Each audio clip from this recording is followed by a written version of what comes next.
wabarakatuh.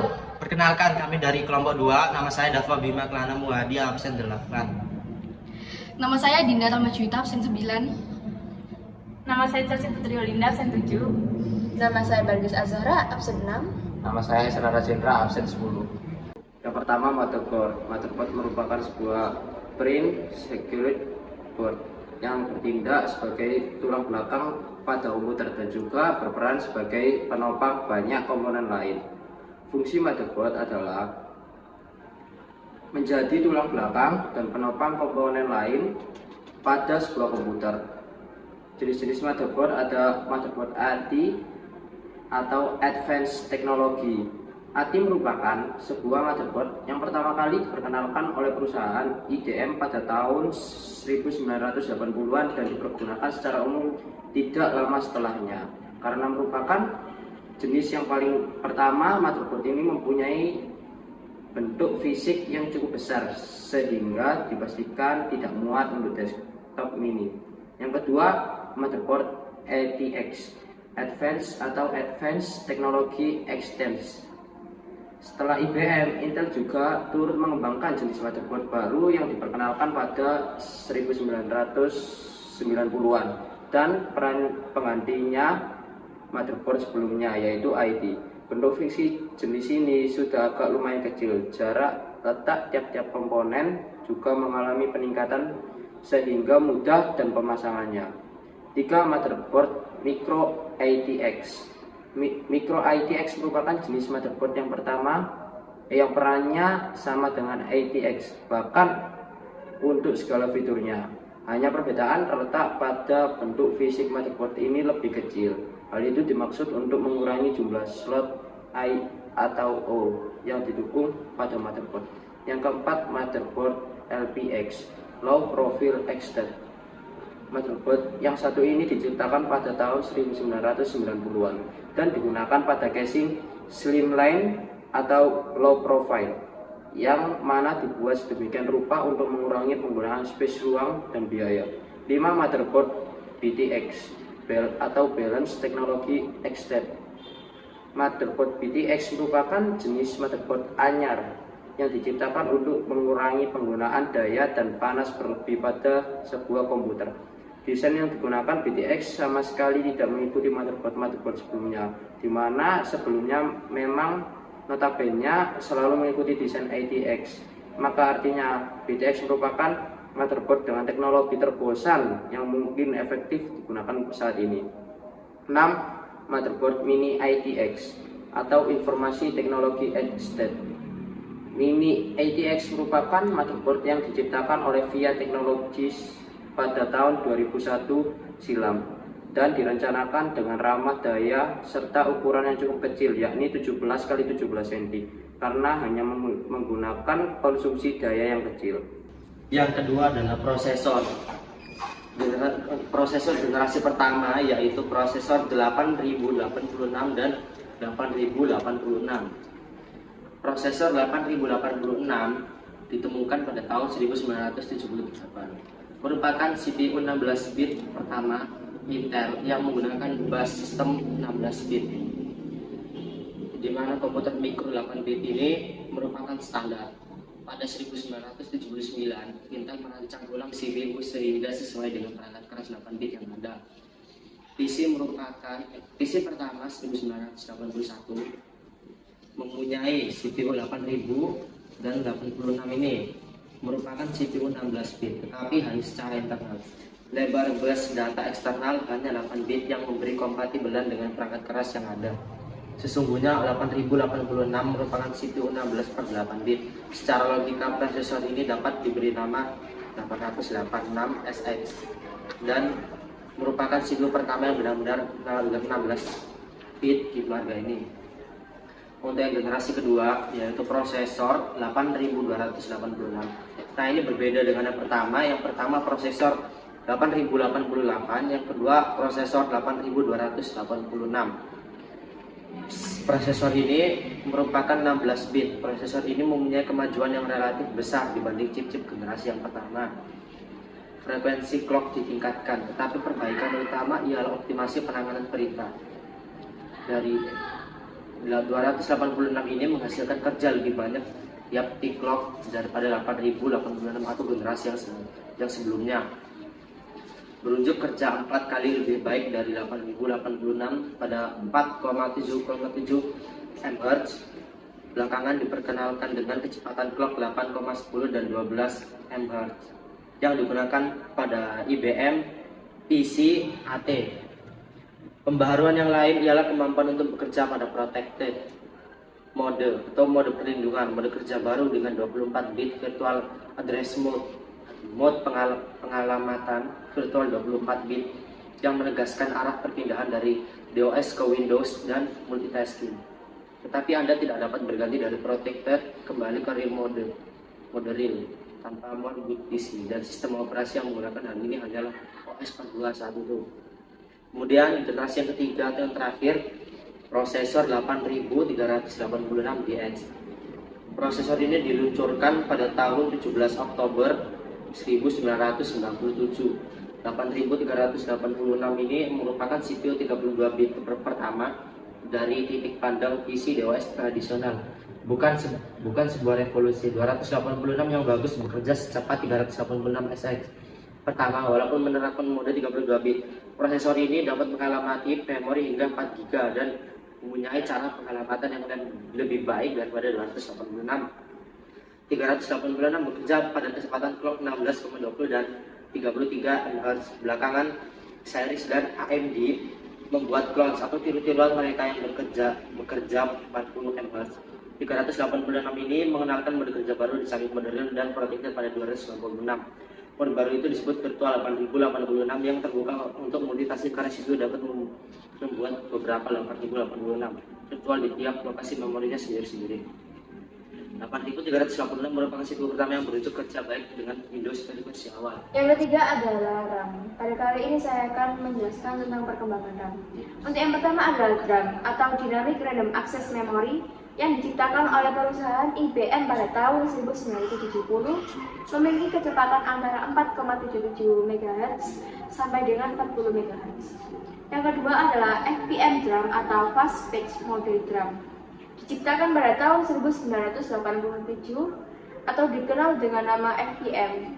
FPM sendiri memiliki kecepatan antara 16 MHz atau sampai dengan 66 MHz. Yang ketiga adalah EDODRAM atau Extended Data Output Dynamic Random Access Memory. Yang memori EDODRAM untuk menyempurnakan jenis memori sebelumnya yaitu FPM DRAM. EDODRAM sendiri digunakan oleh komputer dengan prosesor Intel 48 dan juga Intel Pentium generasi pertama. Yang keempat adalah SDDRAM atau Synchronous Dynamic RAM. Pada tahun 1996 dan 1997 muncul SDRAM PC66. PC66 berarti RAM ini memiliki kecepatan 66 MHz. Kemudian muncul lagi SDRAM PC100 yang digunakan untuk komputer Pentium 2. Pada tahun 1999, SDRAM PC1133 diluncurkan ke pasaran. SDRAM terus ditingkatkan menjadi PC150. Yang kelima adalah RDRAM atau Rambus DRAM. Sering juga disebut dengan DRDRAM atau juga Rambus Memory, merupakan jenis RAM yang memiliki kecepatan sangat tinggi pada masa itu. Yang keenam adalah DDR SDRAM atau Double Dead Red Synchronous RAM. Pada tahun 1999, dua perusahaan yang saling bersaing yaitu AMD dan Intel meningkatkan kecepatan clock prosesornya masing-masing. Yang ketujuh adalah DDR2 SDRAM. Perkembangan berlanjut ke jenis terbaru. RAM ini muncul pada tahun 2005. DDR2 memiliki kecepatan lebih baik. RAM tipe DDR2 pun saat ini masih banyak beredar, walaupun untuk kapasitas 2 GB sangat lumayan sulit untuk ditemukan di pasaran. Yang kedelapan adalah DDR3 atau SDRAM. Pada pertengahan tahun 2007, Muncul kembali jenis RAM terbaru yaitu DDR3 SDRAM, membutuhkan daya hanya 1,5 volt. Yang terakhir adalah DDR4 SDRAM, RAM yang dirilis pada tahun 2014, namun ternyata baru bisa digunakan pada tahun 2015, merupakan RAM tipe paling baru saat ini. Untuk harga sendiri masih belum bisa dijangkau untuk kalangan biasa, apalagi RAM ini masih diperuntukkan untuk prosesor kelas atas miliknya Intel. Yang keempat adalah hard disk. Generasi pertama hard disk yaitu pada tahun 1956, IBM memperkenalkan RAMAC 350 yang ukuran lebih kurang 2 kulkas pada tumpukan 50 cakram. Kapasitas penyimpanannya hanya mencapai 5 MB. Yang kedua, generasi kedua yaitu pada tahun 1961, Byron Computer 4240 hard drive, kapasitas 90 MB. Hard disk ini memiliki 24 piringan masing-masing berukuran 39 inci. Pada generasi ketiga, yaitu pada tahun 1962, IBM melaunching hard disk dengan kode 1301 Advanced Disk 5 yang memiliki 25 piringan masing-masing, memiliki ukuran 24 inci dan berkapasitas 28 MB. Pada generasi keempat, tahun 1965, IBM meluncurkan hard disk yang diberi kode 2310 yang biasa disebut rakit dengan satu piringan berukuran 14 inci. Hard disk ini berkapasitas 1024 MB. Ini hard disk pertama yang hanya mempergunakan satu piringan. Pada generasi kelima, pada tahun 1966, hard disk berkode 2314 dirilis oleh IBM. Kapasitas hard disk ini 29,17 MB dan memiliki 11 piringan, masing-masing piringan memiliki ukuran 14 inci. Pada generasi ke-6, tahun 1971, IBM meluncurkan hard disk berkode IBM 3330 dengan 11 piringan dengan ukuran masing-masing piringan 14 inci dan hard disk ini berkapasitas 100 MB. Generasi ke-7, yaitu pada tahun 1975, IBM 62GF BGV Gulliver dengan kapasitas 5 atau 9 MB dengan piringan tunggal 14 inci disk drive pertama dengan teknologi rotary actuator. Pada generasi ke-8, pada tahun 1976, IBM memperkenalkan disk drive dengan media piringan permanen hard disk ini berkode 3350 matriks dengan kapasitas 317,5 MB dengan ukuran piringan 14 inci. Generasi ke-9 tahun 1979, IBM melaunching penyimpanan pertama dengan teknologi thin film heads berkode 3370 yang memiliki kapasitas 571 MB dan memiliki 7 piringan berukuran 14 inci. Generasi ke-10 pada tahun 1980, hard disk berkapasitas 1 GB pertama diperkenalkan oleh IBM adalah IBM 3380. Ukurannya masih sebesar kulkas, beratnya masih berkisar 250 kg dengan harga $40.000. Pada generasi ke-11, yaitu tahun 1981, Sony memperkenalkan disket drive pertama dengan ukuran 3,5 inci.